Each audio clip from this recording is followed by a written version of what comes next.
Hi and welcome to Knitting with QueerJoe. Today we're going to go over something that's perhaps a little bit basic, especially for some longtime knitters, certainly the likes of me and you, I'm sure. But it's a new twist on something that I discovered when I was trying to do basically garter stitch, lengthwise scarves in garter stitch. I wanted a little bit more texture.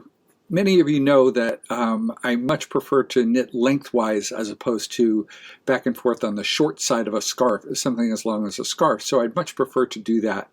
But I also want some texture in it, and garter stitch doesn't necessarily give me all the texture that I wanted. So I came up with a new way of doing something they call horizontal ribbing, or some people call it garter welt stitch. I don't consider it really a welt, but that usually requires some sort of tuck stitch. But here's basically what I'm talking about. So I wanted to create this scarf in a lengthwise way, and so garter stitch doesn't stretch. One of the things I like about garter stitch is it stretches this way, but it doesn't stretch that much this way. And so in something like a scarf, if you knit the entire thing garter stitch on the short side, it actually creates a scarf that will be much longer after a few wearings or hanging it up to put out. But I wanted a little bit more texture, and so you'll see here that I've got these little blocks of garter stitch interspersed with 2 rows of really what is stockinette stitch. I need to go a little bit into some of the basics of how a knit stitch and a purl stitch are created, and so if you care to just learn the technique of no-purl horizontal ribbing, both 2x2 horizontal ribbing or 4x4 horizontal ribbing, there's a link in the description that'll bring you right to the actual technique of how to do it. But I want to talk a little bit about the structure of what this is. So if this was just a garter stitch, you wouldn't have these lines of demarcation in between the little rows of, these little trenches in between the rows of garter blocks, right? And those are created basically by creating the opposite of a knit stitch or a purl stitch on the second row after a garter stitch. So if you have a knit row and then you follow it with a purl row, you're going to get stockinette stitch, right? One of the things I hated about that is this is actually, if you were to knit this normally, you would knit 4 rows, then you would purl 4 rows, and then you would knit 4 rows, and you would purl 4 rows. You'd think that that would create much bigger trenches of stockinette stitch, but it doesn't, because 4 purl rows is really just 2 ridges of garter stitch made on the purl side, right? It's the exact same as 4 knit stitches. And the only time that you see stockinette is the transition from knit stitches to purl stitches. And so basically what we're going to show, the problem I had with creating this kind of textured stitch is I had trouble tracking the number of rounds and rows I had done, because it didn't show up very clearly to me, and so I had to count very carefully the number of rows. So in this particular case, I actually did a test, and where I cast on down here, and I ended up knitting 4 rows and then purling 4 rows and then knitting for 4 rows at the first part to see whether I could do this stitch normally, and I could, but it was a heck of a lot easier when I did my technique of no-purl garter stitch horizontal ribbing, and so that's why I wanted to show you how this kind of worked out. But it might kind of make your hair start on fire a little bit when you kind of like try to figure out why it works the way that it's working. So hopefully an understanding of how you can create garter stitch rows with purl blocks and garter stitch rows with knit blocks. You'll see how in the new technique where there is no purling, why it works when I do it the way I do. I'm also going to show you a little bit about multicolored horizontal ribbing using no-purl horizontal ribbing as well. So I'm going to show you two different colors, how to work two different colors in a 4x4 ribbing. So we're going to do three things. We're basically going to show you 2x2 horizontal ribbing, which is technically it would be 2 rows of knit stitch, 2 rows of purl stitch, 2 rows of knit stitch, etc. We're also going to show you 4x4 horizontal ribbing, which is exactly what these two garments are. This blue is 4x4 horizontal ribbing, and this is 4x4 horizontal ribbing in a much finer gauge yarn, but it's also two different colorways, and we're going to show you that as well. So take a look and see how we're doing this, and let me know if you have any ideas on how you could actually transform this technique of no-purl garter stitch knitting in a way that would be useful in your stitch knitting. There are two requirements for no-purl horizontal ribbing. One is it must be done on a circular cable needle or a double-pointed needle, and the other is it requires 2 strands of yarn even with 1 color horizontal rib. So what we're going to start off with is 2x2 horizontal ribbing in 1 color. Basically what I've done is I've created a little swatch of 25 stitches, and I've cast on 25 stitches, knit 1 row, and I'm finishing knitting up the 2nd row. Standard garter stitch, nothing extraordinary here to speak of, and this is creating that first fold of welted fabric in a standard garter stitch type of fabric. But here's where the difference comes in.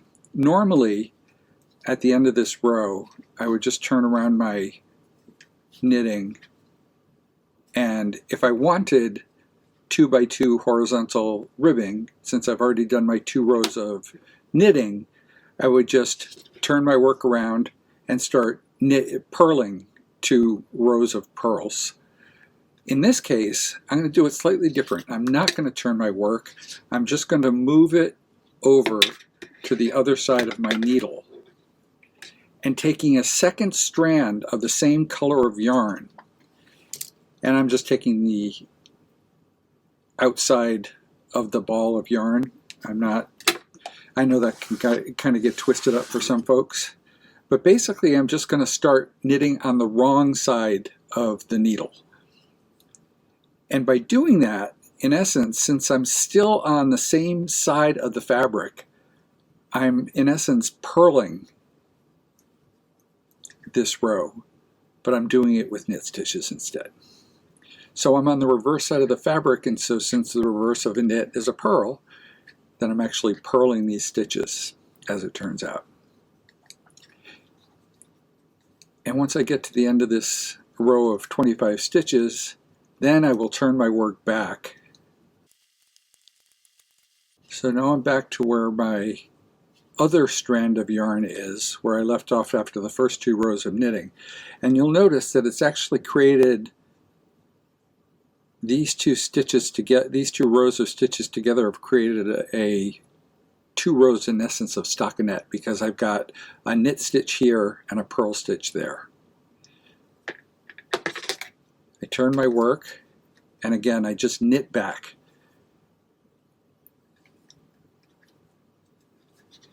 And so instead of doing 2 purl rows, I do 2 knit rows starting from the other side of the work. And I'll show you that again once I get to the end.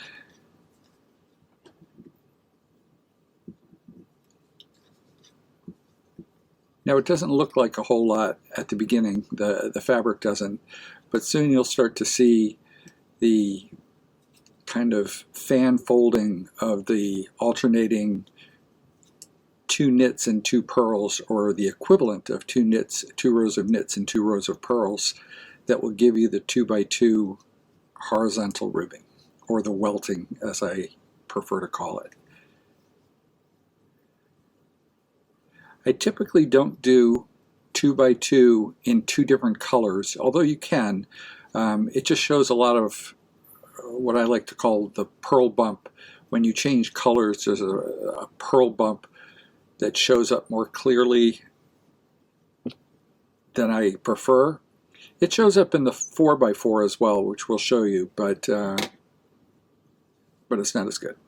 So I've just knit my 2 rows, which were the equivalent of purl rows, and instead of, now you'll notice that my working yarn that I want to work with is now way over here. So I just pull this through again, and instead of switching over to purl rows like you would normally do after 2 knit rows, I'm doing the equivalent of purl by starting on the right side of my work, on the right hand side of my work, not on the correct side, on the right hand side.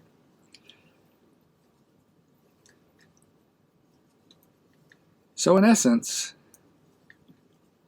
I can recreate a purl stitch or constantly work on the side that is the knit stitch by moving my work over to the right hand side of my needle. And that is the trick of no-purl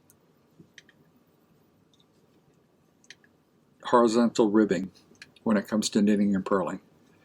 So I can actually have the equivalent of knits and purls, rows of knits and purls on both sides of my fabric just by using 2 separate strands of the yarn and working from the side of the yarn that is the equivalent of a purl stitch or a knit stitch, depending on which one I want. And once I get through with the second row of this particular version, I'll just give you a quick preview of what the fabric is going to be like when I'm finished with it.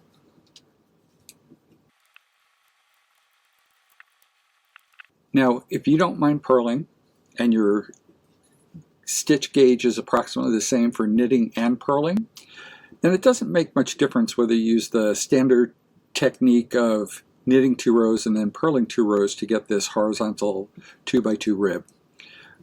However, if you don't like purling, or if your stitch gauge is significantly different between your purls and your knits, then I suggest you try this out. It's actually a relatively easy technique, and you'll find that the yarn that you want to work with is always on the side where you need it to be. So I am going to turn my work here, even though I wouldn't do that if I was going to continue. But you can kind of see where you get the little blocks of stockinette or garter stitch interspersed with rows of a little bit of 2 rows of what turns out to be stockinette, because you've got the purl on top of the knit stitch. And then I would just keep alternating that. And so instead of turning my work every 2 rows, I just move it over to the right side of my work and pick up whichever yarn is there and start working that. And one last little tip I'll give you after now that I can show you a little bit what the 2x2 horizontal rib looks like, is whenever you're doing 2x2, it's relatively easy to track which row you're on. If both your strands of yarn are on your left-hand side, ready to be worked on both on the same side, it means you should turn your work and go back and knit. If they're on the opposite side, that's when you move your work over onto the other side of your needle. So that's when you can tell on a 2x2 ribbing, horizontal ribbing with no purling, when to move your yarn over or to turn your work and start knitting back in the other direction. So in this particular case, I'm just knitting back. So now I'd like to show you a little bit about 4x4 horizontal ribbing. So let me put this down for a minute. Let me just get to the end of this row. 4x4 is, you'd think it would have kind of equal amounts of garter and stockinette stitch kind of separating it, but it doesn't really, because there's, just like 2x2, there's only 2 rows of stockinette stitch. Otherwise you're purling 3 stitches or knitting 3 stitches, or purling 4 rows or knitting 4 rows, which creates only stockinette stitch where it changes from purling to knitting, or the equivalent of purling to knitting in our technique that we're using. So let me put this away for a quick second and bring out. So in this particular garment, this is done in 4x4 horizontal ribbing, and you can see that it's got little welts of 3 ridges of garter stitch, 1 ridge in essence of stockinette stitch, followed by 3 of garter and 2 rows or 1 ridge of stockinette stitch, putting in between. So you can see in essence, in this particular case, we would have knit back and forth 4 rows, or what's the equivalent of 2 ridges of that, and then we'd do the equivalent of purling 4 rows.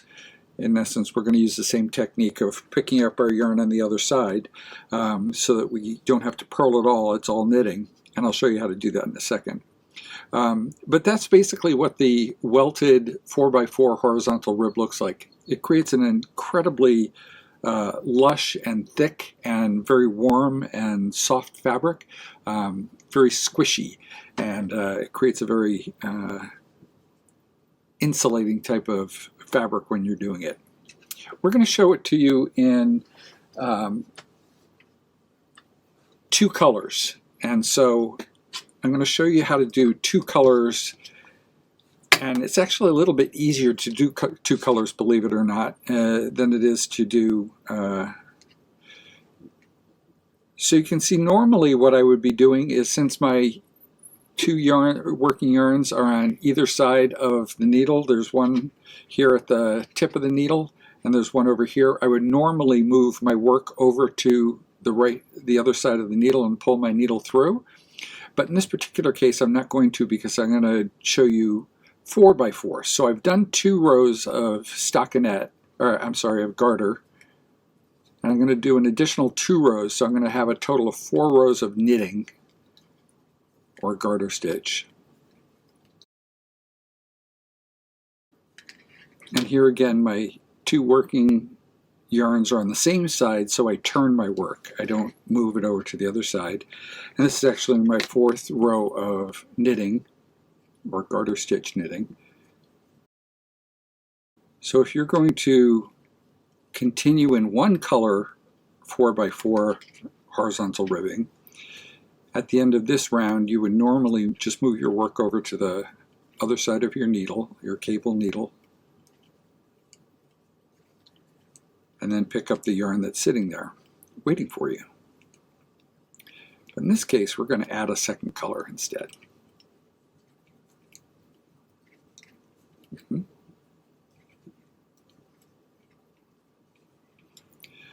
But we're still going to pull our needle through and move it over, so that normally we would pick up this if we were going to stay with the current color, but we're going to add a secondary color so you can see what that looks like a little bit. And also with 4x4 horizontal ribbing, it's a little bit easier. So I'm just going to bring in my 2nd color, this deep plum color, and I'm just going to start knitting from the right side of my work, the right hand side of my work.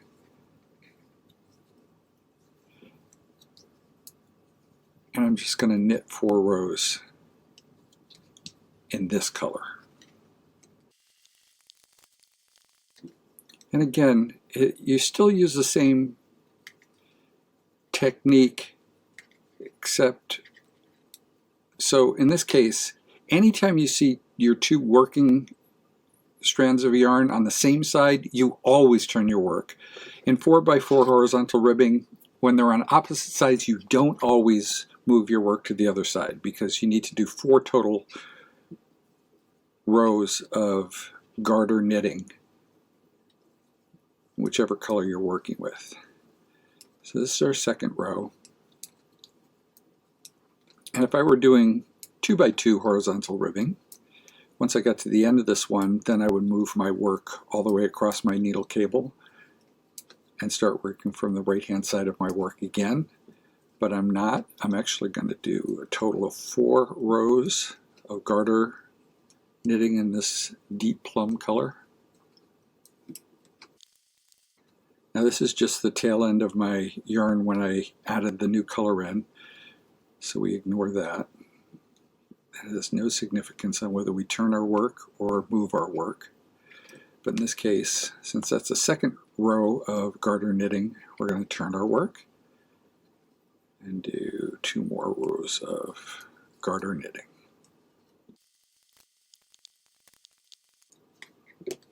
I personally like the 2-color version better than the single color version. Both are really nice. They create a nice fabric. But if you're going to have 2 different strands of yarn in this technique where it's all knit, no purls, you might as well do a second color anyway. That's how I think about it anyway. Great. So now we finished 4 in the new color.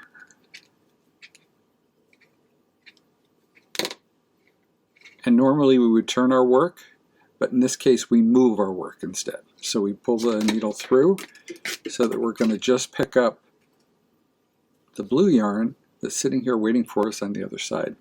Now just know that you're going to carry this yarn loosely up the right hand side of your work, and the plum color will also loosely come up every couple of garter stitch ridges that are in between the different color changes. It's surprising how little it shows. If you're concerned at all about the little loops of carried up yarn that come up along the side, and it always comes up on the right hand side of the work. If you're concerned about that, there are ways you can actually lock it in a little bit so that it's covered up a little bit with the other yarn. Actually lock it in just like I lock a float when I'm doing 2-color stranded knitting. So if you're familiar with the technique of locking in floats with 2-handed stranded knitting, you can use that technique to hide it every time you're on the same side of the work with both yarn colors.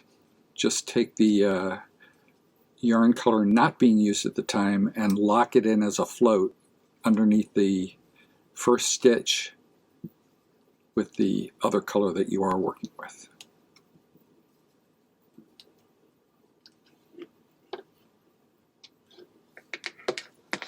So we're going to go ahead and do a few different rounds of 4x4 horizontal knitting, and I'll give you a chance to see what that looks like once we've completed a few rows in 2 different colors. So I thought I'd show you one more time the transition from the 4th row of one color to the 1st row of the other color. So I just finished my 4th row of garter stitch knitting in blue, and instead of turning my work and knitting back along the back of it, I just move my work instead by pulling my needle all the way through. So the color that I want to work with, the plum, is already there, right there on the right side of my work, the right hand side of my work. And all I do is pick that up and loosely knit my first stitch, since I'm carrying that yarn up the side of the work, and then knit across to the end. But I've done enough in the 2-color 4x4 horizontal rib that I can kind of show you what the fabric looks like. So you can see that the welts of garter stitch are very similar. You can still see this like welt of garter stitch and this welt of garter stitch, but in the middle of that block of garter stitch, we actually switch colors over. And one of the things that some people don't like is this little line of what they call the purl bump. It's the purl side of the stitch that shows up when you change from one color to the next. It shows both the purple purl bump and the blue purl bump as they kind of interlock and change to the next one. But you can kind of see how nicely this mixes colors as you go along. in terms of it gradually blends the colors together in a garter stitchy sort of way, but also has some textural differences with the horizontal ribbing effect of it. Thanks for joining me today on Knitting with QueerJoe, especially with the horizontal ribbing. And I hope you really like the new technique and the lack of having to purl any stitches to be able to create that kind of interesting textured fabric. Let me know in comments if you have any questions, and I'd be more than happy. I am very responsive to comments and questions that people put on my videos, and so I'm more than happy to answer any of those down there. And thanks again for joining me, and I'll see you next time.